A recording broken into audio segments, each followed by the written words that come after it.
રામકથાના બીજા દિવસે હનુમાન ચોક મંડળ દ્વારા આયોજિત આ કથામાં આપ સર્વનું સ્વાગત.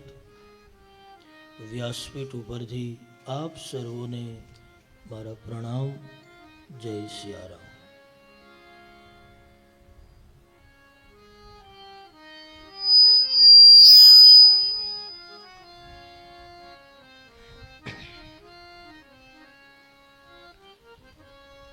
કથાનો શુભારંભ કરું એ પહેલા થોડીક તાત્વિક સાત્વિક ચર્ચા કરી અને પછી કથા ઉપર જઈએ.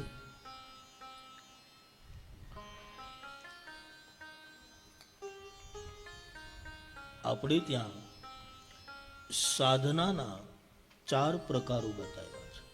સાધનાના અમારે વિશ્વ વંદનીય પૂજ્ય બાપુ એના દાદા એટલે કે વિષ્ણુ દેવાનંદગીરી બાપુ જે ઋષિકેશમાં એનો આશ્રમ છે, અને એ એક સમયે આદ્યગુરુ ભગવાન શંકરાચાર્યની જગ્યા ઉપર એ મહામંડલેશ્વર હતા. બહુ જ નાની એવી ઉંમરમાં એ ત્યાં નીકળી ગયેલા અને સંસ્કૃતના એ પ્રકાંડ વિદ્વાન. એને સાધનાના 4 સૂત્રો આપ્યા, 4 પ્રકારો આપ્યા સાધનાના. સાધનામાંની ભક્તિ, સાધનામાંની ભજન, અને એમાંનું સૌ પ્રથમ પહેલું સૂત્ર ભાઈ અંતરંગ સાધના. સાધનાનું પહેલું પગથિયું છે અંતરંગ સાધના. સાહેબ એનો અર્થ છે કે એ અંતરંગ સાધનામાં નથી ભગવાનની મૂર્તિ, નથી કોઈ શાસ્ત્ર, નથી કોઈ માળા, કોઈ ટૂંકમાં કોઈ વસ્તુ નથી, સ્થૂલ રૂપમાં કોઈ વસ્તુ નથી, અને કેવલ ઈશ્વરની રાહમાં કોઈ હોય તો એ છે અંતરંગ સાધના.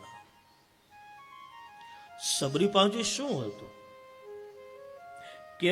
કેવલ સબરી ભગવાન રામની રાહમાં જ હતી કે હમણાં આવશે, હમણાં આવશે, હમણાં આવશે. એ છે અંતરંગ સાધના. જેમ કે સ્વામી રામતીર્થ, ચૈતન્ય મહાપ્રભુ, કેટલા મહાપુરુષોની સાહેબ સાધનાની પદ્ધતિ એ હતી અંતરંગ સાધના. નહીતર સ્વામી સમર્થ સ્વામી રામતીર્થ કોઈ સામાન્ય વ્યક્તિ નહીં. અને સમર્થ શબ્દ લાગે, આમ તો સમર્થ શબ્દ 2 મહાપુરુષોને લાગ્યો. સમર્થ શબ્દ એક તો સમર્થ સ્વામી રામતીર્થ, અને બીજા અમારે સાવરકુંડલાની બાજુમાં બાઢડા ગામ, ત્યાં ગોદડી હરિરામ બાપા, એને પણ સમર્થ કહેવામાં આવ્યા છે. લગભગ મને ખબર ત્યાં સુધી આ 2 મહાપુરુષોને સમર્થનું બિરુદ આપ્યું. એક તો સ્વામી સમર્થ સ્વામી રામતીર્થ, અને એક અમારે ગોદડિયા પરિવારમાં સમર્થ હરિરામ બાપા. નહીતર મહાપુરુષ શબ્દ લાગે, કોઈ સંત શબ્દ લાગે, બધા શબ્દો લાગે, પણ સમર્થ શબ્દ લગભગ સંતોમાં ઓછા લાગતા હોય છે. તો આ સમર્થ સ્વામી રામતીર્થ સાહેબ એવી કથા છે કે સ્વામી રામતીર્થ સવાર પડે અને ભગવાનની રાહમાં હોય છે. સાંજ પડી જાય અને પછી આંખમાંથી દડ દડ અશ્રુ આવે, અને પછી સાંજ સાથે વાતો કરે. અરે શામ તું શામ ભાઈ, અરે શામ તું શામ ભાઈ, લેકિન મોરે શામ ક્યું ના આય. નહીતર આ મહાપુરુષ કોઈ સામાન્ય નહીં. વર્ષાને કે વર્ષા વરસ તો વરસાદને વરસવું પડે. જેનો નિવાસ હિમાલય ઉપર, અને હિમાલયને કે હિમાલય ઝૂકી જા તો હિમાલયને ઝૂકવું પડે. આવો સમર્થ પુરુષ. અને હાજ પડી જાય, ઈશ્વર ન આવે, ત્યારે એમ બોલે કે શામ તું શામ ભાઈ, લેકિન મોરે શામ ક્યું ન આયે. આ મહાપુરુષો, આ ભક્તિ છે અંતરંગ. કેવલ ને કેવલ ઈશ્વરની રાહમાં કોઈ જીવતું હોય ને મેરે ભાઈ બહેન, એની સાધનાની પદ્ધતિ એ છે અંતરંગ સાધના. ચૈતન્ય મહાપ્રભુ તમે લો તો પૂરા દિન હરે કૃષ્ણ હરે રામ હરે કૃષ્ણ, આખા દિવસ બસ આજ મંત્રનો જપ કર. સાહેબ એવી કથા છે કે ચૈતન્ય મહાપ્રભુ જ્યારે મળમૂત્રનો ત્યાગ કરે ત્યારે પણ હરે કૃષ્ણ હરે રામ હરે કૃષ્ણ હરે રામ. એકવાર એના ગુરુ ગૌરાંગને કોઈ ફરિયાદ કરી અને ગુરુ ગૌરાંગે ચૈતન્યને બોલાવ્યા અને કહ્યું, બેટા એ સમયે હરિનામ ન લે. અને છતાં એ ચૈતન્ય મહાપ્રભુથી એ નામ લેવાય જતું, પોતાની જીભને પકડી રાખતા. આવી કથા. પછી તો એને અનજળનો ત્યાગ કર્યો ચૈતન્ય મહાપ્રભુએ. સાહેબ ઘણા સમય સુધી અનજળ ન લીધા. અને એકવાર ભગવાન ગૌરાંગ ગુરુજી બેઠા અને ચૈતન્ય ત્યાંથી નીકળે છે અને ચૈતન્યનું શરીર સુકાઈ ગયું છે. ગુરુનું ધ્યાન ગયું, એને અવાજ કર્યો, બેટા હા ગુરુદેવ અહીંયા આવ, તારું શરીર કેમ સુકાયું? તારી તબિયત બરાબર નથી? બોલે, ગુરુદેવ ક્ષમા કરજો, આપે એમ કહ્યું છે કે એ સમયે હરિનામ ન લેવું, પણ હું એ નામ વગર રહી શકતો નથી, એટલે મેં અંજળનો ત્યાગ કર્યો છે. અને ત્યારે ગુરુ ગૌરાંગને કહેવું પડ્યું, બેટા તારા માટે છૂટ છે, જા બધે હરિનામ લેજે. મેરે ભાઈ બહેન, નિરંતર અખંડ જેને ઈશ્વરની રાહમાં જો કોઈ વ્યક્તિ બેઠો હોય તો એને અંતરંગ સાધના કહેવાય છે. જેનું જેનું મન, જેનો માયલો હરિમાં હોય છે.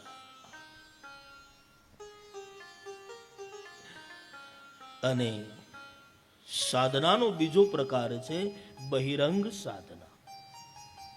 બહિરંગનો અર્થ ત્યાં માળા છે, ત્યાં માળા દેખાય છે. કોઈ માળા ફેરવતું હોય તો માળા દેખાય છે.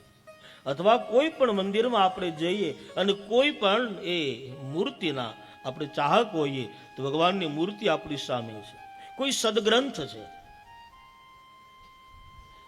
તમે રામચરિત્ર માનસનો પાઠ કરો તો રામાયણ છે, ભાગવતજીનો પાઠ કરો તો ભાગવત છે, ભગવત ગીતાજીનો અધ્યયન કરો તો ગીતા છે. કોઈ શાસ્ત્ર કોઈ પણ છે, અને એ છે બહિરંગ સાધના. માળા છે ને, માળા એ ભક્તિનું પહેલું પગથિયું છે. માળા ભલે જગત ગમે તેમ બોલે, માળા ક્યારે છોડવી નહીં. જ્યારે જ્યારે સમય મળે ત્યારે ત્યારે માળામાં જપ કરવા, નિરંતર અખંડ.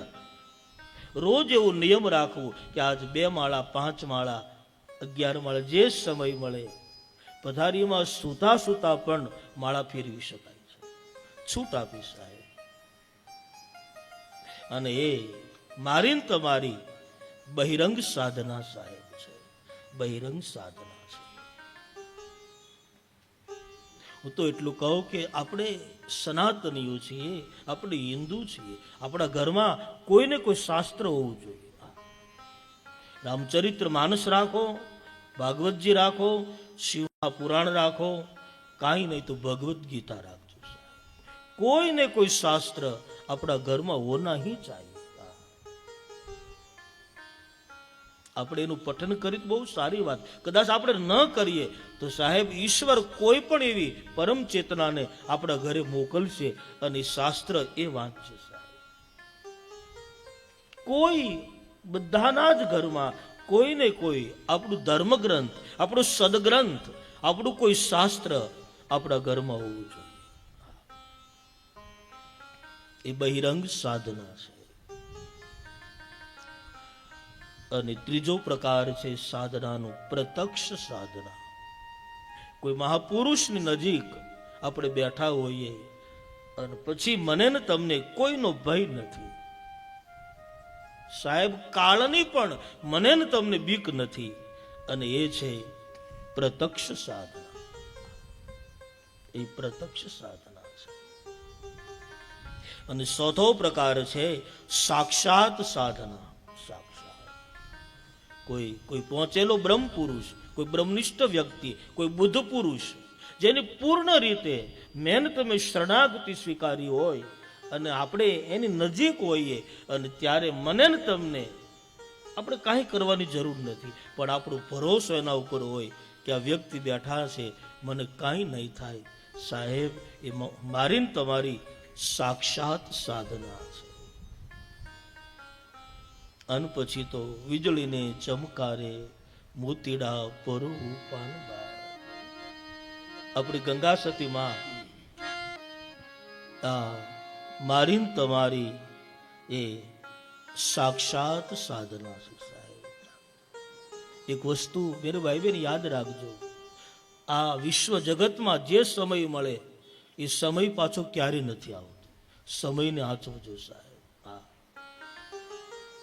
કોઈ વહેતી નદી હોય ને પછી આપણે એમાં સ્નાન કરવા જઈએ, પછી જે સ્નાન માટે આપણે ડૂબકી લગાવી અને જે સ્નાનનો સ્પર્શ મને તમને થયો, પછી આપણે કદાચ 100 ડૂબકી મારીએ ને, પણ જે સ્નાન કરવા જઈએ અને જે જળ એકવાર મળ્યું એ બીજી વાર ક્યારે મળતું, એ તો ગયું સાહેબ, નીકળ્યું સાહેબ. એક જ વાર એ જળનો સ્પર્શ મને તમને થાય છે, બીજી વાર એ જળ ક્યારે મળે. એમ સમય ને હાચવજો સાહેબ. જે સમય આવે છે એ સમય પાછો ક્યારેય પણ પાછો આવતો નથી, એ તો નીકળી ગયો સાહેબ. તો ભજન કરવું સાહેબ. ઈશ્વરે જે સમય આપ્યો હોય, જ્યાં તમારી શ્રદ્ધા હોય, તમે જેને ઈશ્વર માનતા હો, એનું નામ સુમિરન કરો. અમારી ત્રિભુવનદાસ બાપુ, પૂજ્ય બાપુના દાદા ગુરુ એવું કહેતા કે જેનું ભજન ઘટે ને એના જીવનની 4 વસ્તુ ઘટી જાય. જેનું ભજન ઘટી ગયું એના જીવનમાં 4 વસ્તુ ઘટે સાહેબ. પહેલું, એનું પ્રાણ બળ ઘટે. જેનું ભજન ઘટે એનું પ્રાણ બળ ઘટી ગયું. અને જેનું ભજન ઘટે એનું બીજું, એનું ચેતનાનું બળ ઘટે. અને ત્રીજું, એનું આત્મબળ ઘટે. અને ચોથું, એનું ભરોસાનું, જે હરિ ઉપર જે એનું ભરોસાનું બળ છે એ બળ તૂટી જાય. જેનું ભજન ઘટે એની 4 વસ્તુ ઘટી જાય છે. બધું જ ઘટે તો ચાલે, પણ ઈશ્વરનું જે ભજન છે એ જીવનમાં ન ઘટે સાહેબ. નિરંતર અખંડ મને ને તમને ઈશ્વરે મનુષ્ય અવતાર આપ્યું છે સાહેબ. તો જ્યારે જ્યારે સમય મળે હરિનામ સ્મરણ કરતું રહે. સુખ દુઃખ છે ને એ મનના ધર્મ છે. સુખ દુઃખ એ શું છે? આપણા મનના ધર્મ છે. સુખ દુઃખ એ મનના ધર્મ છે. જન્મ મરણ આપણા શરીરના ધર્મ છે. અને ભૂખ અને તરસ એ આપણા પ્રાણના ધર્મ છે. શરીર છે એટલે જન્મ મરણ રહેવાનું સાહેબ. સુખ દુઃખ એ આપણા મનના ધર્મ છે. અને ભૂખ અને તરસ એ પ્રાણ, શરીરમાં પ્રાણ છે એટલે ભૂખ અને તરસ લાગવાના છે. વચ્ચે આપણે ગઈકાલે સાંજે જે હનુમાનજીના મંદિરની બાજુમાં રહે એ માતાજી જેને પોતાનું શરીર છોડ્યું એનું સ્મરણ કરી લઉં, એની શ્રદ્ધાંજલિ આપીને પછી આગળ જાઓ. સાહેબ ધનજીભાઈ તથા એ ભૂપતભાઈના માતૃશ્રી શું નામ છે? નર્મદાબેન બચુભાઈ મારું, નર્મદાબેન બચુભાઈ મારું, ઉંમર વર્ષ 82. અશોકભાઈ કહેતા કે એને હનુમાનજીની બહુ સેવા કરી. એટલા વર્ષોથી આ નર્મદાબેન માં એટલી બધી સેવા, મંદિરને સાફસૂફ કરવું, સ્વચ્છ કરવું. સાહેબ 5 દિવસ પહેલા વયા જવાના હતા, દવાખાનામાં દાખલ કરેલા, પણ વળી પાછો 5 દિવસ સુધી આવ્યા અને રહ્યા. અને કાલે જ્યારે પોથી યાત્રા નીકળી અને ત્યારે મેં જોયું, જ્યારે એની સ્થિતિ બહુ પહેલી હતી માતાજી, પણ અશોકભાઈની ઈચ્છા હતી કે એના માથા ઉપર પોથીજી મૂકવા. પરાણે એના માથા ઉપર સાહેબ રામાયણની પોથીજી મૂકી અને હાંજે એને શરીર છોડી દીધું. સાહેબ કેટલો ભાગશાળી આત્મો, સાહેબ કેટલો ભાગશાળી આત્મો. હા, માથા ઉપર જ્યાં રામાયણ આવ્યું ત્યાં તો એના જીવને શાંતિ થઈ ગઈ સાહેબ.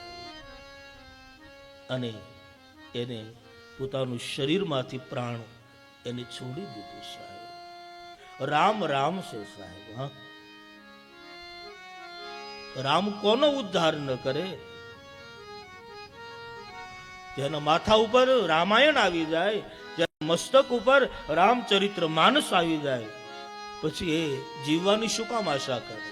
હા, ત્યાં સુધી જીવા. તમે વિચાર તો કરો. રામાયણ માથે આવ્યું પછી એને પોતાનું શરીર છોડ્યું. રામ રામ છે સાહેબ, રામ રામ છે.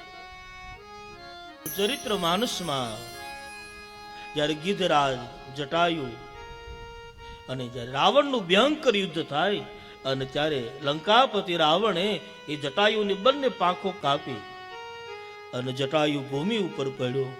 અને જ્યારે ભગવાન રામ જ્યારે આવે છે અને જ્યારે જટાયુને પોતાના ખોળામાં લઈ લે સાહેબ, અને પછી રામ એમ બોલે કે હવે હું તને મરવા ન દઉં, ત્યારે જટાયુ બોલે કે હવે જીવવું નથી.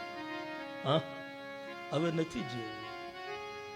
પણ એ પ્રભુ એક કામ કરજો, જ્યાં સુધી મારું મસ્તક તમારા ખોળામાં હોય અને જ્યાં સુધી મારા શરીરમાં પ્રાણ હોય ત્યાં સુધી મારું માથું તમારા ખોળામાં રાખજો. અને મેરે ભાઈ બહેન, જટાયુ રામ રામ બોલતા બોલતા પ્રાણ છોડે છે અને પછી રામ એનો ઉદ્ધાર કરે છે. એવી ઘટના જ ઘટી. એ સમયમાં ભગવાન રામે સ્વયં ગિજરાજ જટાયુનું માથું પોતાના ખોળામાં લીધું અને કાલે રામાયણ એના માથા ઉપર આવ્યું છે. હા,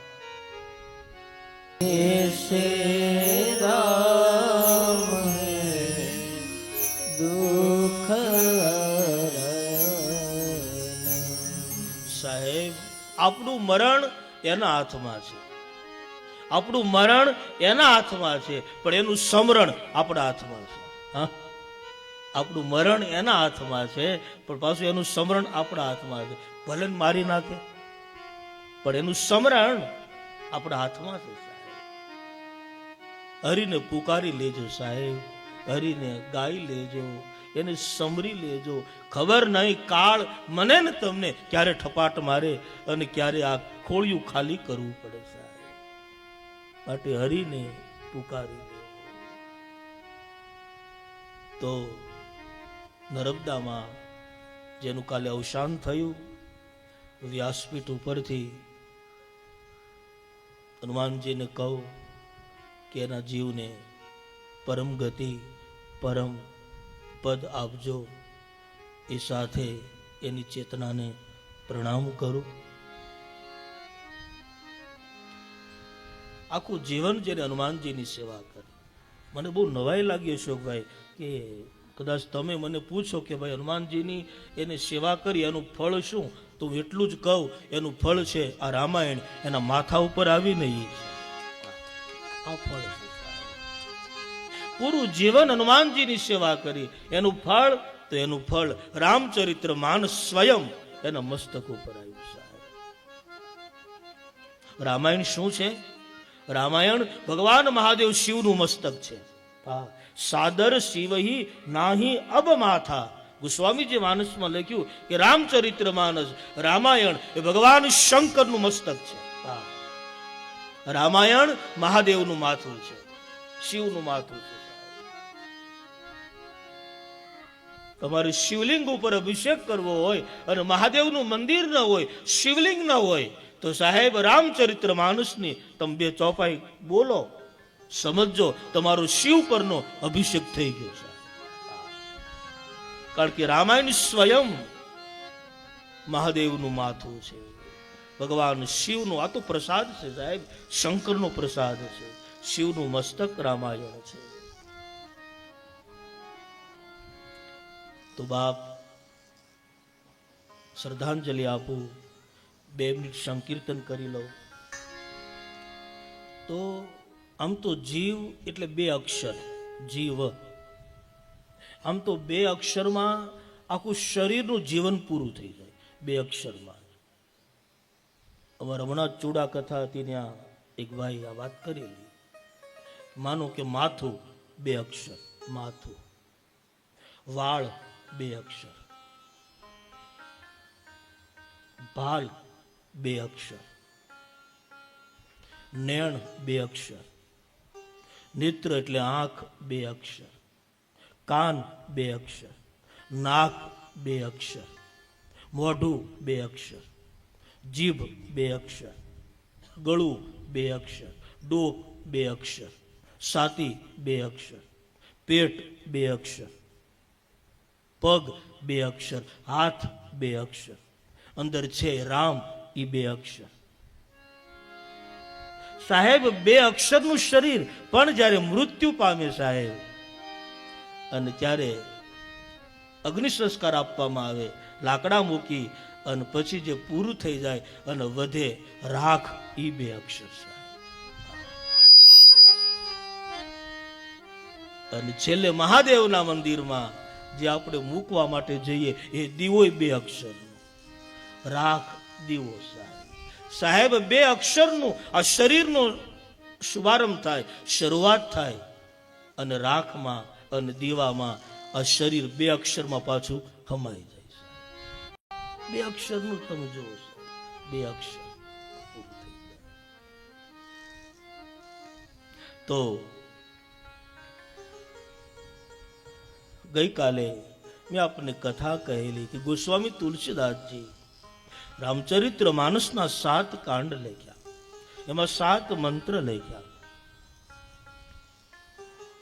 સૌ પ્રથમ ગુરુ વંદના કરી, ત્યાર પછી સાધુઓની વંદના, ભૂદેવોની વંદના, જનક એના પરિવારોની વંદના, ભરત લક્ષ્મણ શત્રુઘ્ન એની વંદના, હનુમાનજીની વંદના, રામની વંદના, સીતાજીની વંદના, અને પૂરા વિશ્વ જગતની વંદના. સિયારામ મય માની. અને ગોસ્વામીજી બધાને જ પગે લાગે છે.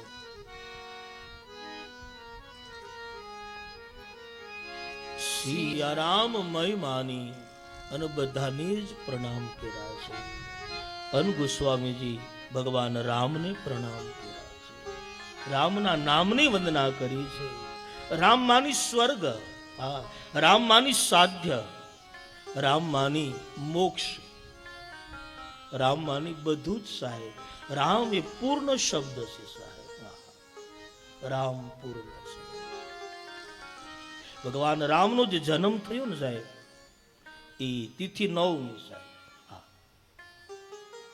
તમે 9 એકાનો ઘડિયો તમે બોલો તો 9 એકુ 9, 9 દુ 18, 18 એટલે 1 ને 8, 9 થયા ને. 9 તેરી 27, 7 ને 2 9, 9 ચોક 36, 6 ને 3 9, 9 પંચા 45, 4 ને 5 9, 9 છક 56, 5 ને 4 9, 9 સત્તા 63, 6 ને 3 9, 9 અઠ્ઠા 72, 7 ને 2 9, 90 90 81, 8 ને 1 9, 9 નો આંકડો પૂર્ણ છે સાહેબ. અને એટલે ભગવાન રામ એ 9મી ના દિવસે પ્રગટ થયા છે. રામ માની પૂર્ણ બ્રહ્મ છે, રામ રામ છે સાહેબ. તો એ રામના નામની વંદના ગોસ્વામીજી કરે છે. આમ તો રામ માટે એટલું જ કહી શકાય કે રામ એ વેદનો સાર છે. રામ શબ્દ એ સયસ શાસ્ત્રનો સાર છે, વેદનો પ્રાણ છે રામ. તો ગોસ્વામીજી રામકથાનો શુભારંભ કરે છે. સૌ પ્રથમ ગોસ્વામીજી ભગવાન મહાદેવ શિવજીને મસ્તક નમાયું અને કથાનો શુભારંભ થયો. પહેલું મસ્તક ગોસ્વામીજીએ રામને ન નમાયું, પહેલું માથું શંકરને નમાયું. સાહેબ, સાદર શિવહી નાહી અબ માથા. શું કામ? બોલે બરનવ બિશદ રામ ગુણ ગાથા. મારે રામ કથા ગાવી છે. ભગવાન શિવજીના ચરણમાં મસ્તક નમાવું એનો અર્થ છે સંપૂર્ણ અભિમાન ભગવાન શિવજીને સમર્પિત કરી દે. જ્યાં સુધી અભિમાન છે ત્યાં સુધી રામકથા નહીં સમજાય. એટલે ગોસ્વામીજી પોતાનું અભિમાનને ભગવાન મહાદેવ શિવજીના ચરણમાં સમર્પિત કર્યું છે. અને 1631મી ચૈત્ર સુદ નવમીના રામ નવમીના દિવસે મધ્યાહન સમયે ગોસ્વામીજી રામકથાનો શુભારંભ કર્યો. 2 વર્ષથી ઘણા દિવસો થયા આ માનસ લખવામાં. અને રામ જન્મ જેહી દીન રામ જન્મ શ્રુતિ ગાવઈ, અને તીર્થ ચકલ તહા ચલી આવઈ. જ્યાં રામકથા હશે ત્યાં બધા જ તીર્થો દોડી દોડી અને કથામાં આવશે. સાહેબ, કથા તમે શુભારંભ કરો તો અયોધ્યા આવે, સરજુ નદી આવે, ગંગા આવે, નર્મદા આવે, પ્રયાગ આવે, ચિત્રકૂટ આવે, પંચવટી આવે, સેતુબંધ, રામેશ્વર, કેટલા તીર્થો આવે. જેટલા જ બધા તીર્થ છે એ બધા તીર્થો કથામાં આવે. એટલે જ્યાં રામકથા થતી હશે ત્યાં બધા જ તીર્થો દોડી દોડી અને કથામાં આવવા લાગશે. સાહેબ, તો ગોસ્વામીજી ભગવાન મહાદેવ શિવજીના ચરણમાં મસ્તક નમાવી અને કથાનો શુભારંભ કરે છે. અને મને અને તમને પ્રયાગમાં લઈ જાય છે. અને પ્રયાગની પવિત્ર ભૂમિ ઉપર મહર્ષિ ભરદ્વાજ ત્યાં નિવાસ કરે છે. માનસની 2 પંક્તિમાં મહર્ષિ ભરદ્વાજજીનો પરિચય ગોસ્વામીજી આપે છે. પ્રયાગની એ પવિત્ર ભૂમિ છે. આપણે ત્યાં ભગવદ્ ગીતામાં ભગવાન સ્વયં યોગેશ્વર ભગવાન કૃષ્ણ બોલે છે કે જેટલા જ બધા તીર્થ છે એમાં પ્રયાગ હું છું. અને આ પ્રયાગની પવિત્ર ભૂમિ છે જ્યાં ગંગા, યમુના, સરસ્વતી નો સંગમ થયો છે. મહર્ષિ ભરદ્વાજ ભગવાન રામના એ પરમ ભક્ત છે, તપસ્વી છે, શમદમ દયા નિદાન છે અને પરમાર્થના માર્ગના પૂરેપૂરા નિષ્ણાંત મહર્ષિ ભરદ્વાજ છે. હવે એના એ આશ્રમમાં દર વર્ષે જ્યારે ઉત્તરાયણ આવે, જ્યારે સૂર્ય મકર રાશિમાં જ્યારે સંક્રાંતિ કરે ને આપણે ઉત્તરાયણ કહીએ, ખીહર કહીએ, અને એ સમયે 1 મહિના સુધી મહર્ષિના આશ્રમમાં કુંભ મેળો થાય. 1 મહિના સુધી. હવે 1 મહિના સુધી આખા ભારત વર્ષના બધા જ સંતો ત્યાં જાય. કોઈ સાંખ્યની વાતો, કોઈ જ્ઞાનની વાતો, કોઈ ભક્તિ, કોઈ શાસ્ત્ર, કોઈ પુરાણ, કોઈ વેદ, જે જેની રુચિ પ્રમાણે 1 મહિના સુધી બધા જ સત્સંગ કરે. 1 મહિના સુધી. મહિનો પૂરો થાય એટલે સંતો વિદાય માંગે. મહર્ષિ ભરદ્વાજ બધાને વિદાય આપે. આ પ્રમાણે એકવાર મેળો ભરાય છે. મેળો પૂરો થાય છે, બધા જ સંતો વિદાય માંગે છે અને છેલ્લે એક સંતે વિદાય માંગી જેનું નામ છે યાજ્ઞવલ્ક. અને યાજ્ઞવલ્ક વિદાય માંગે સાહેબ. ત્યારે મહર્ષિ ભરદ્વાજ ના પાડે કે બાપજી તમે રોકાઈ જાઓ, યાજ્ઞવલ્ક કહે કે તમે બધાને જ વિદાય કરો તો મને પણ વિદાય આપી દો ના. બોલે નહીં સિયારામ, મારે તમને કંઈક પૂછવું છે, એટલે વિદાય નહીં આપવું. મારા મનમાં એક સંશય છે, એક શંકા છે. અત્યાર સુધી હું વિચારતો હતો કે આ સમાધાન આનું કોણ આપે, પણ આજે આપ મને મળ્યા છો, આજ તમે મારા મનનું સમાધાન કરાવો. જી, રામ નામનો અમિત પ્રભાવ છે. જ્યાં જોઈએ ત્યાં વેદ શાસ્ત્ર પુરાણો એ રામ નામના મહિમાને ગાય છે. ભગવાન શિવ પણ અખંડ આનંદ, ભગવાન શિવ પણ નિરંતર રામ નામ જપે છે. તો મારો પ્રશ્ન એ છે કે રામ કોણ છે? અને આપ એવું નહીં માનતા કે મને રામની બિલકુલ ખબર નથી. મને એક રામ નહીં માનતા કે મને રામની બિલકુલ ખબર નથી. મને એક રામની ખબર છે કે જેનો જન્મ અયોધ્યામાં થયો. 4 ભાઈઓ વિશ્વામિત્ર લઈ જાય છે રામ લક્ષ્મણને જનકપુરમાં. 4 ભાઈના લગ્ન થયા, રાજ્યની વાત આવી, વિઘ્ન થયું. રામ અને જાનકી લક્ષ્મણ વન ગયા. ચિત્રકૂટમાં દિવ્ય લીલા થઈ અને પંચવટીમાં સીતાજીનું અપહરણ થયું. હનુમાનજી લંકા દહન કરીને આવ્યા, સેતુ બંધાયો, લંકા રામ ગયા, રાવણ આદિ રાક્ષસોનો વિનાશ કરી અને સીતાજીને લઈ અયોધ્યા આવ્યા. રામ રાજ્યાભિષેક થયો. આ એક રામ. પણ શિવ જે રામ રામ જપે એ રામ કોણ? વેદો રામ નામના મહિમાને ગાય એ રામ કોણ? શાસ્ત્રો ગાય છે. બસ મારો પ્રશ્ન આટલો છે કે રામ કોણ છે? રામ કવન પ્રભુ પૂછવું તુહી. માટે કૃપા કરી અને આપ મને રામ કથા કહો, જેથી કરીને મારો સંશય નષ્ટ થઈ જાય. આમ મહર્ષિ ભરદ્વાજ એક પ્રશ્ન આગળ વધારે છે.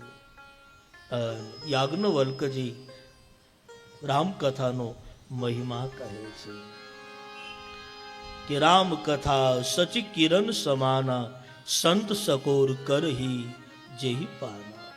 એ મહર્ષિ રામકથા એ જ સાંભળશે કે જેનું મન સંત રૂપી ચકોર હશે. રામકથા બહુ જ પુણ્ય કેરા હોય એને જ સાંભળવા મળશે. આમ કહી અને યાજ્ઞવલ્કએ શિવ કથાનો શુભારંભ કર્યો. પૂછી રામકથા, પણ પેલા રામકથા ન કહી, પેલા શિવ કથા કહી. હમણાં જ આપણને કહ્યું કે ગોસ્વામી તુલસીદાસજીએ કે જ્યારે રામકથાનો શુભારંભ કરવાનો થયો ત્યારે પહેલું માથું રામને ન નમાયું, પહેલું મસ્તક શિવને નમાયું. અને રામચરિત્ર માનસમાં પહેલી કથા રામકથા ન આપી, પહેલા શિવ કથા આપી. તમે શિવ કથામાં જાઓ તો પહેલા રામકથા પછી શિવ કથા. તમે રામકથામાં જાઓ તો પહેલા શિવ કથા પછી રામકથા. જેને શિવ કથા, જેને ભગવાન શંકર નહીં ગમે એને રામકથાનો અધિકાર તુલસી આપતા નથી. જેને શિવ કથા ગમે, જેને ભગવાન શંકર ગમે એને જ રામકથા સાંભળવાનો અધિકાર છે. બાકી છે રામકથા, પણ પહેલા રામકથા ન આપી, પ્રથમ શિવ કથા આપી. શિવ શિવ છે સાહેબ, શંકર શંકર છે. હું તો એટલું કહું મેરે ભાઈ બહેન, તમે રામ શબ્દ બોલો તો એમાં શિવ કૃપા છે, અને તમે શિવ શબ્દ બોલો તો રામ કૃપા છે. રામની કૃપા વગર તમે શિવ શબ્દ બોલી જ ન શકો, અને રામ શબ્દ બોલો સમજો ભગવાન શંકરની કૃપા વગર રામ શબ્દ પણ ન બોલાય. આખા જ ત્રિભુવનમાં કોઈ ઈશ્વર તત્વ હોય તો ભગવાન શંકર છે. આખા જ ત્રિભુવનમાં કોઈ ઈશ્વર તત્વ જો કોઈ હોય તો ભગવાન શંકર છે, મહાદેવ છે. ભગવાન શંકર ધર્મ નિરપેક્ષ છે. ભગવાન શંકર વર્ણ નિરપેક્ષ છે. ભગવાન શંકર ભાષા નિરપેક્ષ છે, ભગવાન શંકર કાલ નિરપેક્ષ છે, ભગવાન શંકર વય નિરપેક્ષ છે, ભગવાન શંકર સ્થાન નિરપેક્ષ છે, ભગવાન શંકર યુગ નિરપેક્ષ છે. શિવ શિવ છે સાહેબ. મહાદેવ જેવો આ જગતમાં કોઈ ઈશ્વર નથી. આખા જ ત્રિભુવનમાં ભગવાન શંકર શંકર છે, મહાદેવ મહાદેવ છે. માનસમાં તો લખ્યું સાહેબ કે તમે રામની બહુ પૂજા કરો, તમે કૃષ્ણની બહુ પૂજા કરો, પણ જો શિવ નિંદા કરશો તો તમને રામ કે કૃષ્ણની ભક્તિ નહીં મળે. તમે રામ અને કૃષ્ણની ભક્તિથી વંચિત રહેશો જો શિવ નિંદા કરી તો સાહેબ. મહાદેવ મહાદેવ ભોળો દેવ, શિવ જેવું કોઈ ભોળું નહીં સાહેબ. શંકર શંકર છે સાહેબ. મહાદેવ મહાદેવ છે. તો શિવ કથા હોય એને જ સાંભળવા મળશે. આમ કહી અને યાજ્ઞવલ્ક્યે શિવ કથાનો શુભારંભ કર્યો. પૂછી રામ કથા, પણ પેલા રામ કથા ન કહી, પેલા શિવ કથા કહી. હમણાં જ આપણને કહ્યું કે ગોસ્વામી તુલસીદાસજીએ કે જ્યારે રામ કથાનો શુભારંભ કરવાનો થયો ત્યારે પહેલું માથું રામને ન નમાયું, પહેલું મસ્તક શિવને નમાયું. અને રામચરિત્ર માનસમાં પહેલી કથા રામ કથા ન આપી, પહેલા શિવ કથા આપી. તમે શિવ કથામાં જાઓ તો પહેલા રામ કથા, પછી શિવ કથા. તમે રામ કથામાં જાઓ તો પહેલા શિવ કથા, પછી રામ કથા. જેને શિવ કથા, જેને ભગવાન શંકર નહીં ગમે એને રામ કથાનો અધિકાર તુલસી આપતા નથી. જેને શિવ કથા ગમે, જેને ભગવાન શંકર ગમે એને જ રામ કથા સાંભળવાનો અધિકાર છે. બાકી છે રામ કથા, પણ પેલા રામ કથા ન આપી, પ્રથમ શિવ કથા આપી સાહેબ. શિવ શિવ છે સાહેબ, શંકર શંકર છે. હું તો એટલું કહું મેરે ભાઈ બહેન, તમે રામ શબ્દ બોલો તો એમાં શિવ કૃપા છે, અને તમે શિવ શબ્દ બોલો તો રામ કૃપા છે. રામની કૃપા વગર તમે શિવ શબ્દ બોલી જ ન શકો, અને રામ શબ્દ બોલો સમજો ભગવાન શંકરની કૃપા વગર રામ શબ્દ પણ ન બોલાય. આખા જ ત્રિભુવનમાં કોઈ ઈશ્વર તત્વ હોય તો ભગવાન શંકર છે.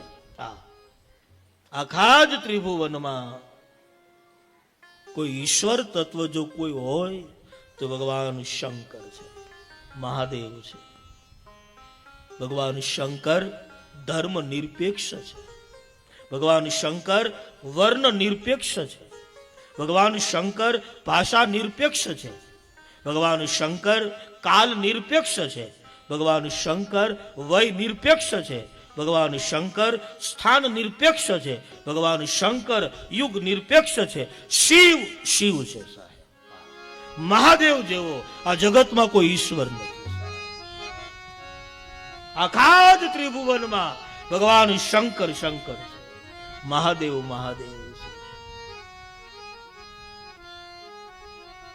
માનસમાં તો લખ્યું સાહેબ કે તમે રામની બહુ પૂજા કરો, તમે કૃષ્ણની બહુ પૂજા કરો, પણ જો શિવ નિંદા કરશો તો તમને રામ કે કૃષ્ણની ભક્તિ નહીં મળે.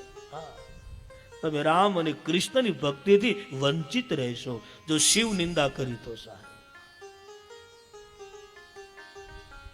મહાદેવ મહાદેવ ભોળો દેવ, શિવ જેવું કોઈ ભોળું નહીં સાહેબ. શંકર શંકર છે સાહેબ. મહાદેવ મહાદેવ છે. તો શિવ કથાનો શુભારંભ કરું એ પહેલા ભગવાન શંકર માની વિશ્વાસનું પ્રતીક છે. ભગવાન મહાદેવ શિવ એક કલ્યાણનું પ્રતીક છે. ખોટી જગ્યાએ વિશ્વાસ કરવો નહીં, ખોટી જગ્યાએ વિશ્વાસ કરવો નહીં, અને સાચી જગ્યાએ વિશ્વઘાત ન કરવો સાહેબ. ખોટી જગ્યાએ વિશ્વાસ ન કરવો, અને સાચી જગ્યા હોય ત્યાં ક્યારેય પણ વિશ્વાસઘાત ન કરવો. શંકર સ્વયં વિશ્વાસ છે. તો આવો શિવકથામાં પ્રવેશ કરીએ સાહેબ. ગોસ્વામીજીની મંગલમય ચોપાઈ લઈ અને આગળ જઈએ. યાગની એ પવિત્ર ભૂમિ ઉપર મહર્ષિ ભરદ્વાજે પ્રશ્ન કર્યો કે રામ કોણ? માટે આપ રામ કથા કહો. યાજ્ઞવલ્ક્યે વિષયાંતર કરી અને રામ કથા કહેવાના બદલે શિવ કથા શરૂ કરી સાહેબ. ભરદ્વાજ બાપજી એકવાર કૈલાસ ઉપર ભગવાન મહાદેવ શિવ અને સતી બિરાજિત છે. એક બાર ત્રેતા યુગમાં, ત્રેતા યુગ છે, ભગવાન શંકર સતી સાથે બિરાજિત છે. અને મહાદેવને એવી ઈચ્છા થઈ કે મારે રામ કથા સાંભળવી છે. એટલે ભગવાન શંકર કૈલાસ ઉપરથી નીચે ઉતર્યા છે. સાથે કોણ છે? તો કે સંગ સતી જગજનની ભવાની, જગદંબા માં ભવાની મહાદેવની સાથે છે. ભગવાન શંકરે મને ને તમને બતાવ્યું કે હે જીવ, હું શિવ છું અને હું શિવ હોવા છતાં હું પણ રામકથા સાંભળું છું. માટે હે જીવ, તું પણ રામકથા સાંભળ. હવે જેના ઘરમાં જ રામાયણ હોય, જેના મુખમાં જ રામાયણ બેઠું હોય, એને રામકથા સાંભળવાની શું જરૂર સાહેબ? પણ ભગવાન શંકર કૈલાસના એ શિખર ઉપરથી નીચે ઉતર્યા છે. ભવાનીને લઈ અને દક્ષિણના ખાડામાં એક અગસ્ત નામના એક સાધુ છે, ત્યાં ગયા છે. હવે અગસ્ત નું તમે જીવન ચરિત્ર તમે લો તો જેનો જન્મ ઘડામાંથી થયો, અગસ્તનો જન્મ ઘડામાંથી, પણ કોઈ સામાન્ય વ્યક્તિ અગસ્ત નહીં. એકવાર અગસ્ત હર હર મહાદેવનો નાદ કરી અને પુરા જ સમુદ્રને જમણા હાથની હથેળીમાં શરણામૃત માની પી ગયેલા અગસ્ત. અને પછી આખા જ સમુદ્રને એને બહાર કાઢ્યો. આ અગસ્ત સાહેબ છે. અને એને આશ્રમે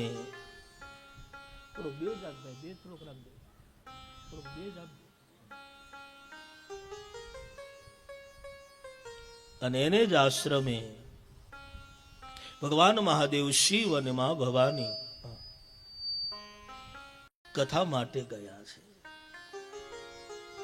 અગસ્ત નાચવા લાગ્યા સાહેબ. ભગવાન શિવ અને ભવાનીને જોઈ મહાદેવ કહે છે, બાપજી, અમે આપના મુખે રામકથા સાંભળવા માટે આવ્યા છીએ, આપ રામકથા કહો. હવે શિવની સામે રામકથા કેમ કેવી સાહેબ?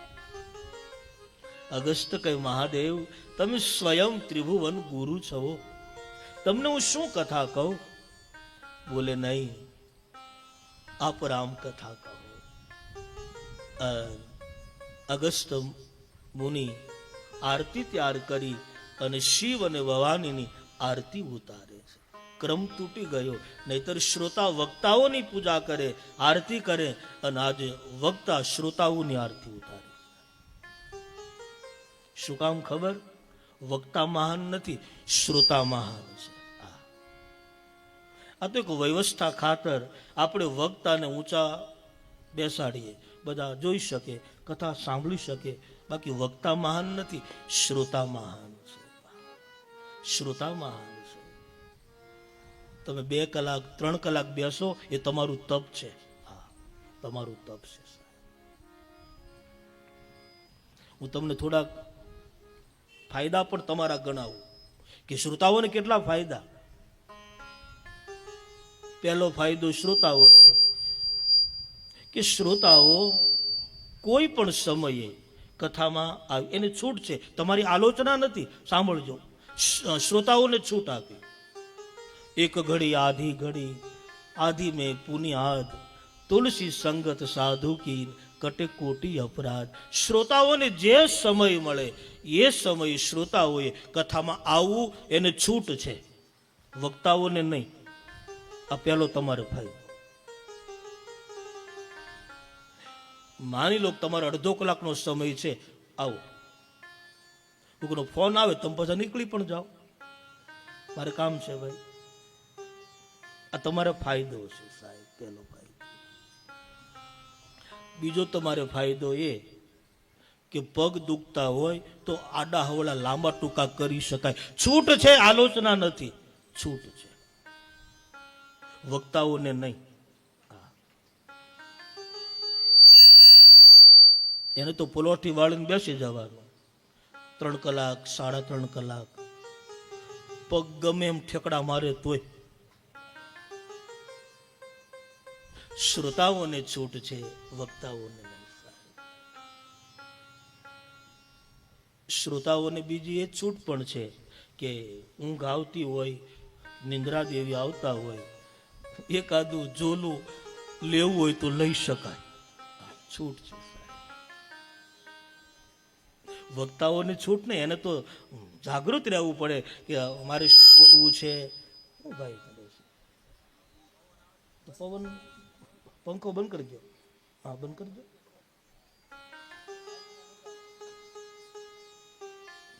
શ્રોતાઓને છૂટ સાહેબ, થાંભલીને ટેકો મળી જાય, એકાદું ઝોલું આવવું હોય તો આવી જાય સાહેબ. આપણે એમ કે કથા સાંભળે છે. હું તો એટલું કહું, હવે આનો અવાજ સારો આપો. હું તો એટલું કહું, ભલે ઊંઘ આવે તો અહીંયા આવીને સુઈ જાઓ. અમારે અશોકભાઈ અને કેતનભાઈ આખા હનુમાન ચોક મંડળે ખૂબ સારી વ્યવસ્થા કરી છે સાહેબ. ખૂબ સારી વ્યવસ્થા કરી છે. પંખા ફરે છે, હેઠે પાથરવાનું સારું છે.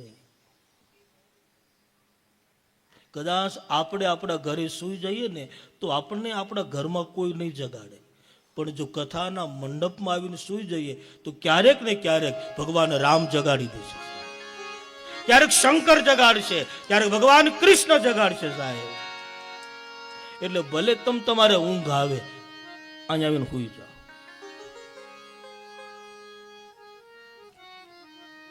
શ્રોતાઓને ફાયદા છે સાહેબ, શ્રોતાઓને ફાયદા.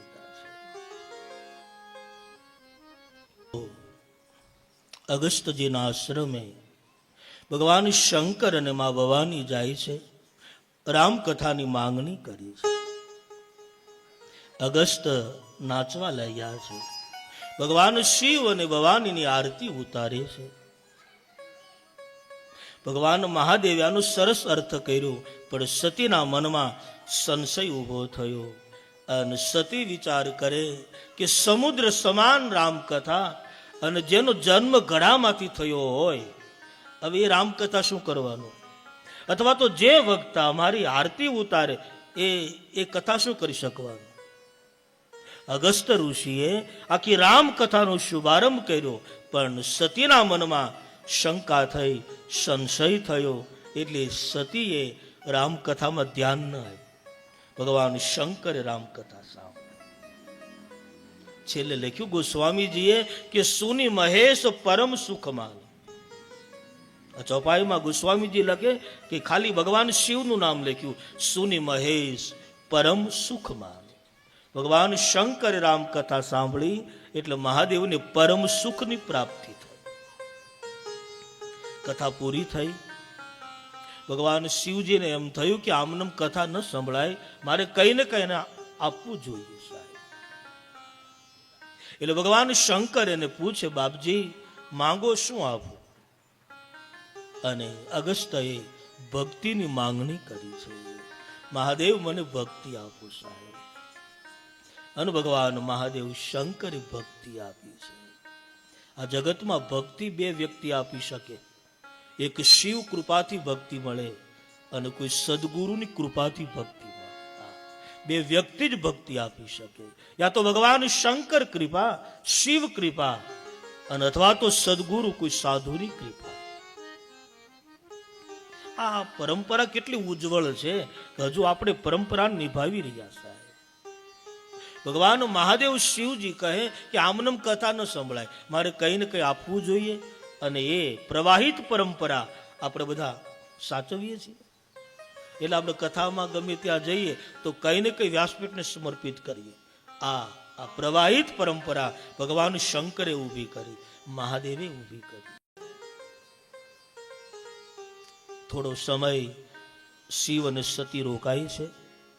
થોડા સમય પછી ભગવાન શંકર વિદાય માંગે છે. વિદાય માંગી છે. ભગવાન શિવ અને સતી કૈલાસ તરફ આવે છે. સાહેબ વચ્ચે પંચવટી આવી છે, દંડકારણી આવ્યું છે. અને એ જ સમયે શ્રી સીતાજીનું અપહરણ થયું. ભગવાન રામ અને લક્ષ્મણ બંને ભાઈ સીતાજીની તલાશ કરે છે. રામ વૃક્ષને પૂછે, પશુ પંખીને પૂછે, અને એ જ વખતે ભગવાન શિવ અને સતી ત્યાંથી નીકળે છે. ભગવાન મહાદેવ રામને જોવે એટલે હાથ જોડીને પગે લાગે છે. જય સચિદાનંદ કહી જગ પાવન. આમ ભગવાન શંકર બોલ્યા છે. તો સતીને સંશય થયો. ભગવાન શિવજીને પ્રશ્ન કર્યો કે મહાદેવ, આપ તો ત્રિભુવન ગુરુ છો, વિશ્વનાથ છો, અને કોઈ સામાન્ય વ્યક્તિ આ કોઈ લાગે છે જેનું કોઈ વસ્તુ ખોવાયું છે અને એની તલાશમાં ફરે છે, અને તમે જોઈ એને પગે શું કામ લાગો? આપ તમે અને આ ક્યાં? ભગવાન શિવ કહે, ભવાની તમે સમય ચૂકી ગયા છો. જેની કથા સાંભળવા માટે હું તમને અગસ્ત્યજીના આશ્રમે લઈ ગયો એ સ્વયં ઈષ્ટદેવ મમ બાલક રામા. મારા ઈષ્ટદેવ ભગવાન રામ છે. ઓ બ્રહ્મ છે, ઈશ્વર છે. બોલે હા. તો શું તલાશ કરે છે? બોલે એના ધર્મપત્ની સીતાજીનું કોઈ અપહરણ કરી ગયું, એની તલાશમાં છે. વળી ભવાની બીજો પ્રશ્ન કર્યો કે તમારા કહેવા પ્રમાણે જો રામ બ્રહ્મ હોય, રામ ઈશ્વર હોય, તો એને ખબર ન હોય કે મારી સીતાને કોણ લઈ ગયું? એને વૃક્ષને પૂછવું પડે? એ મહાદેવ, રામ બ્રહ્મ નથી, રામ ઈશ્વર નથી.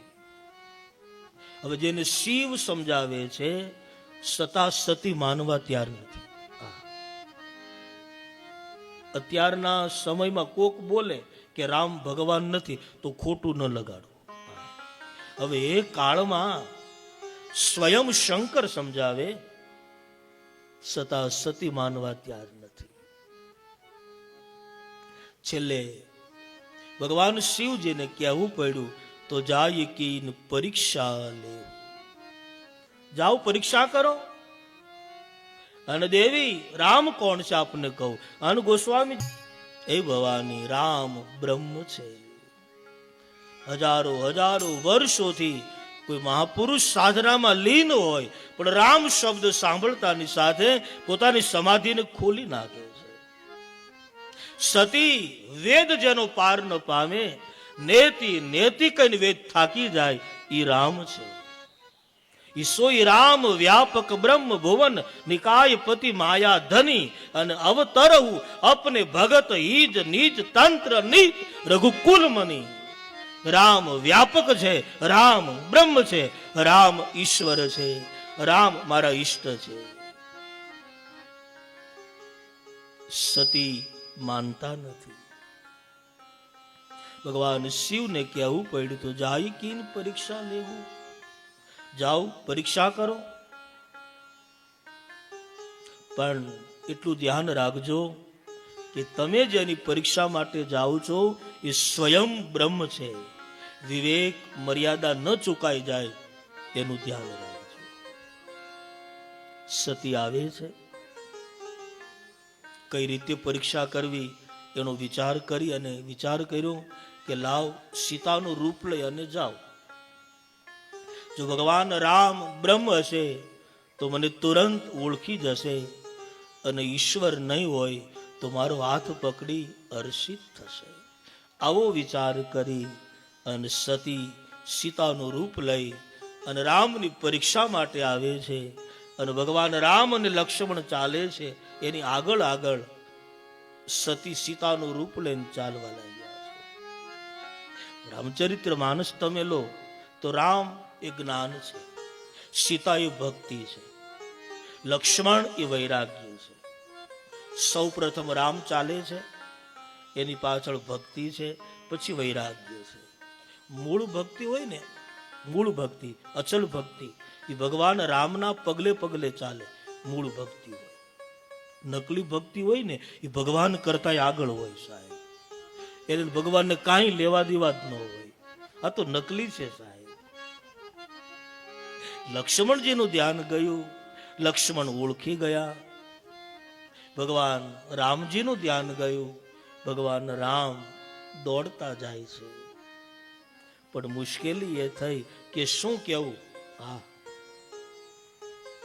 મૂળ સતી છે, રૂપ સીતાનું છે. તો ભગવાન રામ વિચાર કર્યા પછી બે હાથ જોડીને પગે લાગ્યા. ભગવાન નકલી ભક્તિ હોય ને એને ભગવાને પગે લાગે કે હવે હમાઈ જાઓ. રામ પગે લાગ્યા સાહેબ. હવે ભગવાન રામ પગે લાગ્યા તો સતીને સમજી જવું જોઈએ ને કે રામ મને ઓળખી ગયા છે તો જ પગે લાગે ને. પણ સતી ન માન્યા. ત્યારે છેલ્લે ભગવાન રામને કહેવું પડ્યું, તો પછી તમે એકલા વનમાં કેમ ફરો છો? મારા પિતા શિવ ક્યાં? મારા પિતા મહાદેવ ક્યાં? આ શબ્દ સાંભળતા સતીને ખ્યાલ આવી ગયો કે રામ બ્રહ્મ છે, રામ ઈશ્વર તત્વ છે. અને પછી સતી ભાગ્યા છે. ભગવાન રામજીને એમ થયું કે મારું ઐશ્વર્ય જો આને નહીં બતાવું તો વારંવાર શંકા કરશે. અને સતીને આંખે અંધારા આવે છે. સતી આંખ છોડી અને જોવે તો રામ લક્ષ્મણને જોવે, આ બાજુ આ બાજુ આ બાજુ આ બાજુ. સતી જાણી ગયા છે કે રામ ઈશ્વર છે. અને સતી ભગવાન શંકર પાસે આવે છે. મનોમન વિચાર કરે છે. સતી મનોમન વિચાર કરે છે કે મહાદેવે મને ઘણી સમજાવી, હું માની નહીં. પણ હવે શિવ પાસે જઈ અને હું શું કહીશ, જવાબ શું આપીશ? મહાદેવ બેઠા છે. સતી જાય છે. ભગવાન શંકર પૂછે, તમારી તબિયત કેમ છે? આટલી વારમાં તબિયત પૂછવાની જરૂર નહોતી સાહેબ. પણ ભગવાન શિવને એમ થયું કે રામ ઉપર એને શંકા પડે કે જેની તબિયત સારી ન હોય. તબિયત તો સારી છે ને.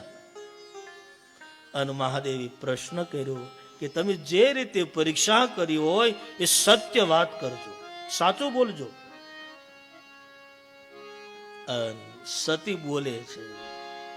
સતી જવાબ આપે કે મહાદેવ મેં કોઈ પરીક્ષા લીધી જ નથી. તો બોલે કે નહીં પ્રણામ તુમરે નાહી, તમારી જેમ હું પણ પગે લાગવા જ ગઈ હતી. હવે પગે લાગવા ગયા તક લગાડવા સાહેબ. આમ વિચાર કરો તો એવો વિચાર પણ થાય કે સતીએ સાહસ કેવું કરી લીધું કેતનભાઈ. નહીતર એને ખબર છે કે આ દેવનો દેવ મહાદેવ છે, હું આની સામે ખોટું બોલી તો ક્યાં સુધી. આવું જાણવા છતાં સતી સાહસ કરી ગયા અને ભગવાન શંકરની સામે ખોટું બોલ્યા સાહેબ. સમજદાર પતિ હોય તો ખબર પડી જાય કે આજ ખોટું બોલ્યા છે. સતીએ જવાબ આપ્યો કે મેં કોઈ પરીક્ષા લીધી જ નથી, હું પણ તમારી જેમ પગે લાગવા જ ગઈ હતી. પણ ભગવાન શિવને આ શબ્દ ઉપર ભરોસો ન આવ્યો, કારણ કે શિવ સમજી ગયા આમાં કંઈક લાગે છે. અને તુરંત ભગવાન શંકરે સમાધિ લગાવી સાહેબ. અને જે ઘટના ઘટી બધું જ ભગવાન શંકરે જોઈ લીધું સાહેબ. ઓ સતીની આ હિંમત કે સીતાનું રૂપ લઈ અને રામ પરીક્ષા કરવા જાય સાહેબ. ભગવાન મહાદેવ શંકરે પ્રતિજ્ઞા કરી કે જ્યાં સુધી સતીનું આ શરીર હશે ત્યાં સુધી સતી પણ મારે મન સીતા સમાન છે. મહાદેવે પ્રતિજ્ઞા કરી. આ એક શબ્દ એટલો બધો પુરાવો આપે કે ભગવાન શંકરને રામ કેટલા પ્રિય હશે. કેવલ સીતાનું રૂપ લીધું, પોતાની ધર્મ પત્નીએ પાર્વતીએ સતીએ ભગવાન શંકરે પોતાની ધર્મ પત્નીનો ત્યાગ કરી દીધો. તારી આ હિંમત સીતા મારી માં છે અને તે મારું માનું રૂપ લઈ અને મારા પિતા પાસે ગઈ. જ્યાં સુધી સતીનું આ શરીર હોય ત્યાં સુધી મારો ગૃહસ્થ સંબંધ પૂરું કરું છું. આપ પણ સીતા સમાન રહેશો. શંકરે પ્રતિજ્ઞા કરી. સાહેબ આકાશવાણી થઈ છે, વાહ મહાદેવ વાહ, આપના સમાન ભક્તિને કોણ દીપાવે, કોણ દીપાવે. પણ શિવ સતીને કહેતા નથી. બંને કૈલાસ આવે છે. ભગવાન શંકર કૈલાસ આવ્યા પછી સમાધિ લગાવી છે અને મહાદેવ સમાધિમાં બેઠા છે.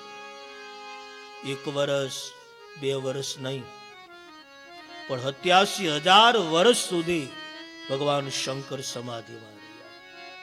ગોસ્વામીજી શબ્દ આપ્યો સાહેબ, बीते संवत सहस्र शताब्दी, हरि समाधि शंभु अविनाशी. बीते संवत सहस्र शताब्दी, हरि समाधि शंभु अविनाशी. हरि समाधि शंभु अविनाशी. 87,000 વર્ષ પૂરા થાય અન ભગવાન મહાદેવ શિવજીએ સમાધિ પૂરી કરી છે. અન સમાધિમાંથી આંખ ખોલી છે અને પહેલો જ શબ્દ ભગવાન મહાદેવના મુખમાં આવ્યો, રામ રામ શિવ સુમિરન લાગે, જાને ઉજાગરી જગતપતિ જાગે. રામ રામ શિવ સુમિરન લાગે, જાને ઉજાગરી જગતપતિ જાગે. જાને ઉજાગરી જગતપતિ જાગે. 87,000 વર્ષ મહાદેવ સમાધિમાં રહ્યા છે. સમાધિ પૂરી થઈ, આંખ ખોલી છે તો રામ રામ બોલી અને ભગવાન શંકર સમાધિમાંથી આંખ ખોલી છે. 87,000 વર્ષ સુધી મહાદેવ સમાધિમાં રહ્યા. એનું ફળ શું? એનું ફળ છે રામ નામ.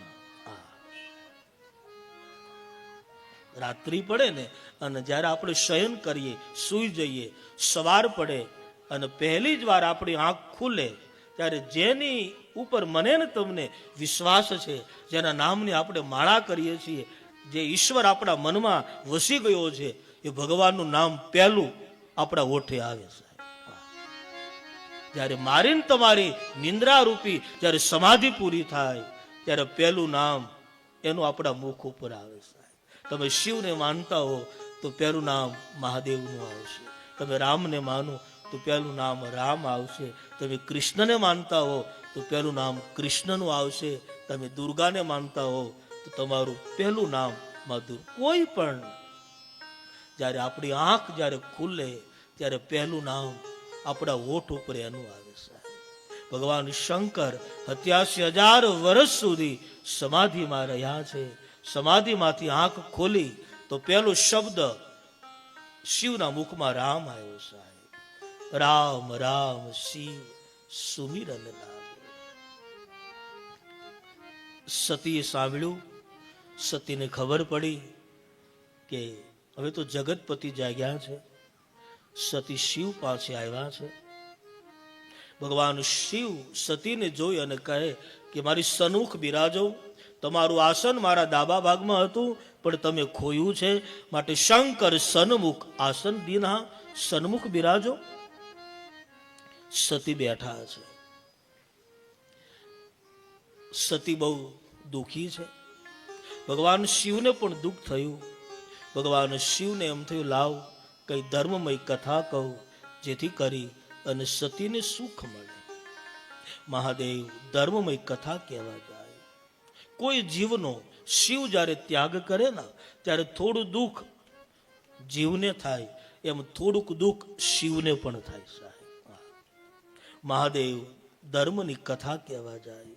અને એ જ સમયે સતીના પિતા દક્ષ પ્રજાપતિ, જેને એક નાયકની પદવી પ્રાપ્ત થઈ અને બહુ જ મોટો યજ્ઞ કરે છે. બધાને જ નિમંત્રણો છે, પણ પોતાની દીકરીને અને પોતાના જમાઈને નિમંત્રણ આપ્યું નથી, બાકી બધાને જ નિમંત્રણો છે. હવે એ સમયમાં પણ સસરાને જમાઈ બોલતા નથી. એ કાળમાં બીમારી તો છે જ, અત્યારે થોડી વધી, બાકી એ કાળમાં પણ બીમારી હતી સાહેબ. તમને એમ થશે શું ચિંતા, શું તકલીફ હશે? તો એકવાર ઇન્દ્ર સભા ભરીને બેઠા છે, અને એમાં ભગવાન શિવ પણ સભામાં હતા, અને એમાં દક્ષનું આગમન થયું. તો દક્ષ જે બધા ઊભા થઈ ગયા, પધારો પધારો પધારો. પણ એક શંકર ઊભા ન થયા. એટલે શિવને એવું નહીં કે મારા સસરા આવ્યા, હું એનું અપમાન કરું. પણ મહાદેવ સમાધિમાં હતા, એટલે ભગવાન શિવ ઊભા ન થયા, બધા જ ઊભા થઈ ગયા સાહેબ. જેટલા લોકો ઊભા થયા ને, દક્ષે એની સામે ન જોયું, પણ કેટલા નીચે બેઠા એ ખાસ જોયું છે. કોઈ મોટો માણસ આવે ને, પછી આપણે ફૂલના હાર પહેરાવીએ, એનું સન્માન કરીએ, સ્વાગત કરીએ, પણ કેટલાય સન્માન કર્યું એ ન જોવે, કેટલાય સન્માન નથી કર્યું એ ખાસ જોવે. તો ભગવાન શંકર એકલા બેઠા છે. દક્ષે વિચાર કર્યો કે બધા જ ઊભા થયા, પણ મારો જમાઈ કેમ ઊભા ન થયા? કઈ નહીં, જ્યારે યોગ્ય સમય આવે ત્યારે વેરનો બદલો લઈશ. આ વેર દક્ષે રાખ્યું સાહેબ. અને જ્યારે દક્ષ પ્રજાપતિ બન્યા, અને ત્યારે ભગવાન શંકરની સાથે વેર લેવા માટે યજ્ઞ કર્યો. બહુ જ મોટો યજ્ઞ. અને એ યજ્ઞમાં બધાને જ નિમંત્રણો આપ્યા, પણ ભગવાન શિવને, પોતાના જમાઈને અને પોતાની દીકરીને નિમંત્રણ નહીં, બાકી બધાને જ નિમંત્રણો આપ્યા સાહેબ.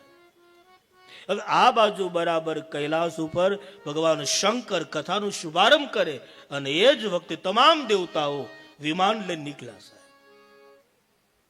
બધા દેવતાને ખબર કે શિવ અને દક્ષ બોલતા નથી, આને નિમંત્રણ નથી, છતાં કૈલાસ ઉપર વિમાન ઉભા રાખ્યા, અને ભગવાન શિવજીને કહ્યું કે તમારે નથી આવવું? નથી, હજુ આ બીમારી. નાનું ગામ હોય અને ભાઈ ભાઈ વચ્ચે સંઘર્ષ હોય, થવો ન જોઈએ, પણ ભાઈ ભાઈ વચ્ચે ન બોલતા હોય તો પછી જે ભાઈને ઘેરે પ્રસંગ હોય, પેલા ભાઈને તો નિમંત્રણ ન આપે, કારણ કે બોલતા નથી. પછી જે એની પાડોશીમાં રહેતા હોય ને, એને ખાસ નિમંત્રણ આપવા જાય કે તમારે તો આવવાનું જ છે, તમારા વગર ચાલશે જ નહીં. અને પાડોશી પણ એટલા બધા તૈયાર થાય કે જેટલા તૈયાર આપણા સગાને ત્યાં જવા માટે ન થાય, એટલા તૈયાર થાય પાડોશી. હવે આપણા ઘરનું બારણું બંધ હોય, એને ખબર હોય કે આ લોકો બોલતા નથી, આને નિમંત્રણ નથી, જાણવા છતાં આપણા ઘરનું બારણું ખખડાવે. પછી આપણે ખોલીએ તો પૂછે તમે નથી આવતા? અમે નથી આવતા એટલે તું જા છો, બાકી અમે જાતા હોત તો તારા પગલા ના હોત નહીં.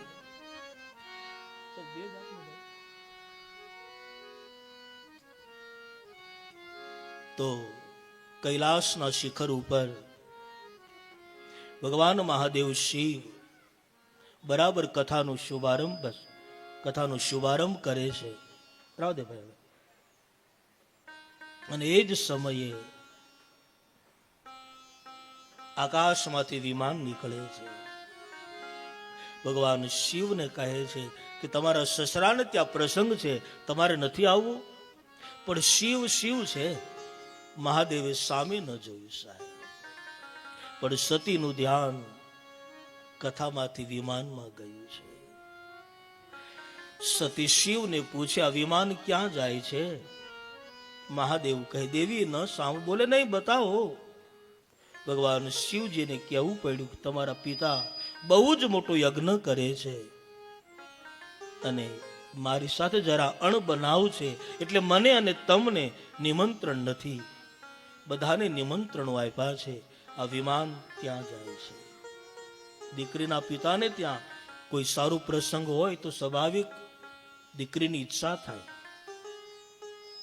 સતી ભગવાન શિવજીને કહે છે કે મહાદેવ મારે પણ જવું છે, શંકર ના પાડે છતાં સતી જવા તૈયાર થાય.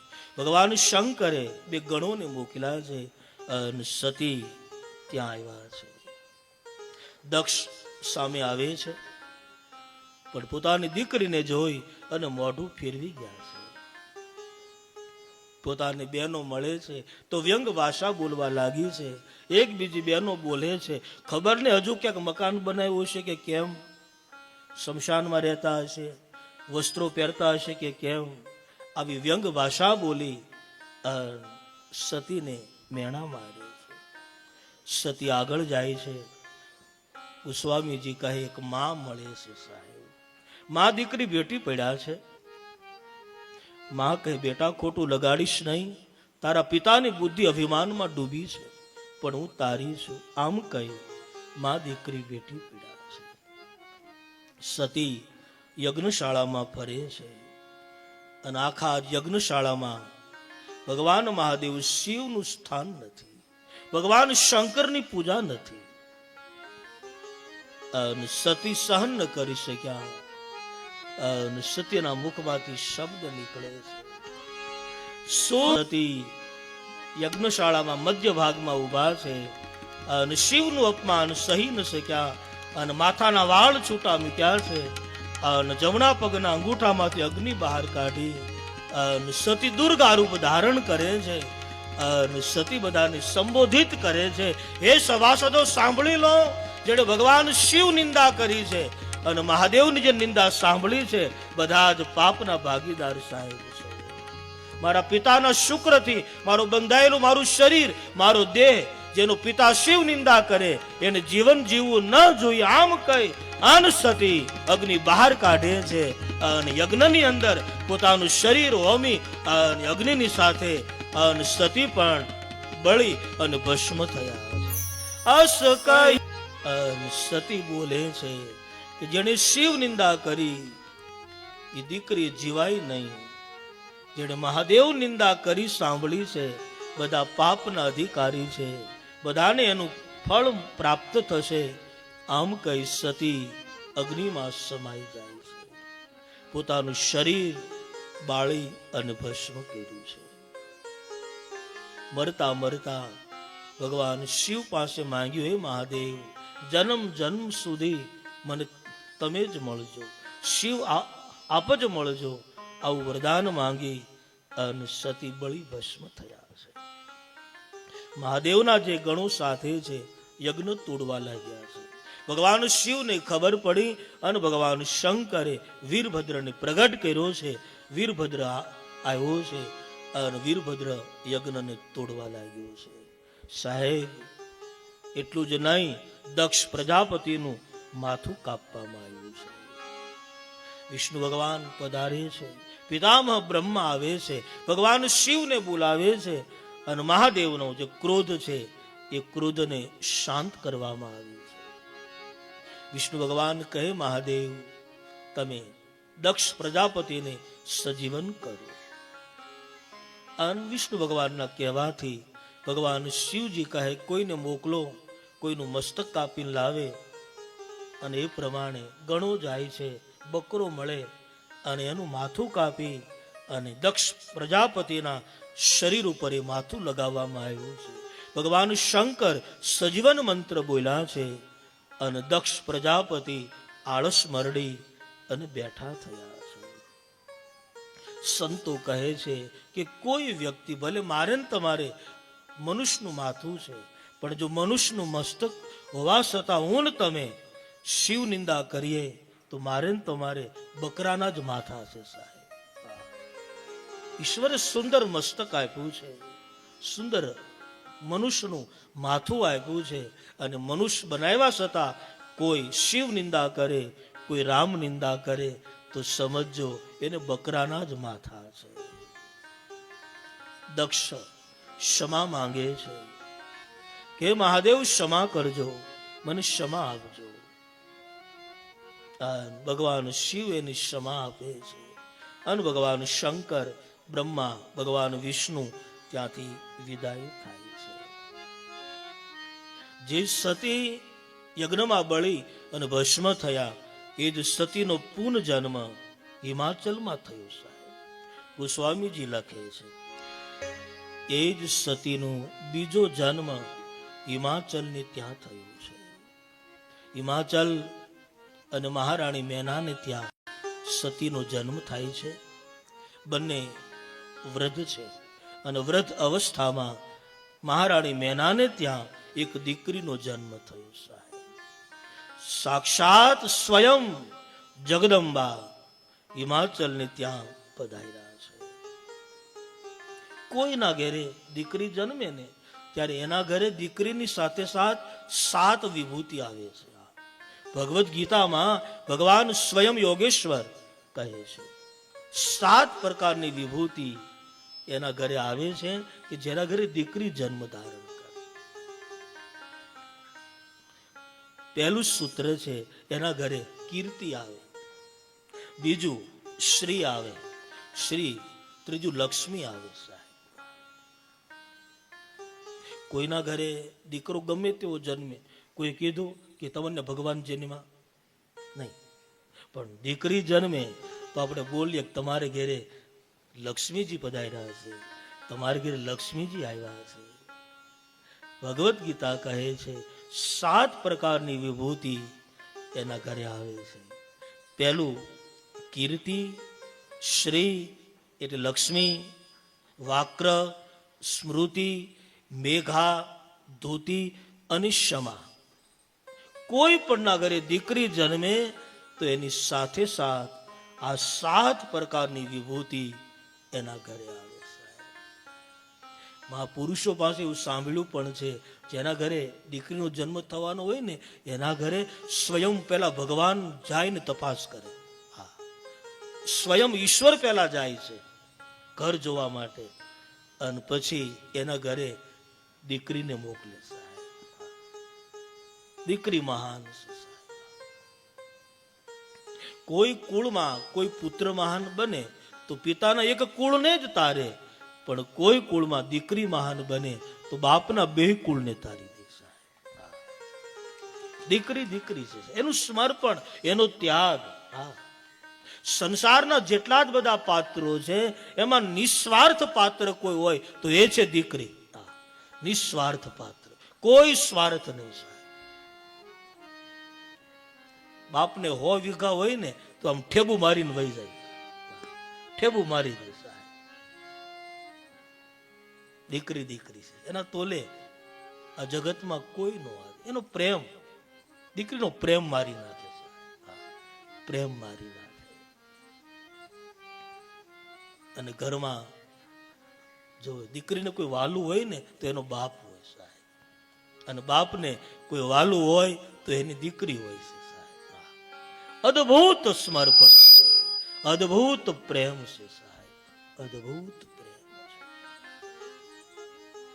ઈશ્વરના પ્રેમની આગળ પણ આ પ્રેમ સર્વશ્રેષ્ઠ છે સાહેબ. ભગવાનનો પ્રેમ પણ કાંઈ નહીં. જે બાપ અને દીકરીનો જે સમર્પણ છે, જે એનો પ્રેમ છે એ અદ્ભુત પ્રેમ છે. તો હિમાચલને ત્યાં દીકરીના રૂપમાં ભવાનીનો જન્મ થયો.